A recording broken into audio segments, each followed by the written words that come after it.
Australia is easing restrictions on international travel for the first time since the start of the coronavirus pandemic. From today, fully vaccinated Australians and permanent residents will be able to enter the country without quarantining. The country had almost completely shut its borders for almost 20 months. The first flights landed from Singapore and Los Angeles with tearful reunions for many on board. France 24's Richelle Harrison reports from Sydney Airport. Today marks the end of so-called Fortress Australia.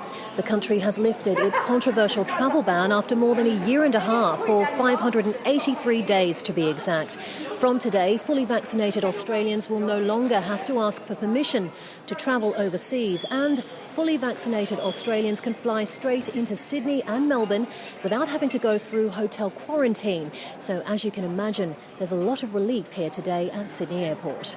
It's good. It feels real good. It's glad that the borders are reopening and life in a new normal can move forward. How does it feel to have your big brother home? Good.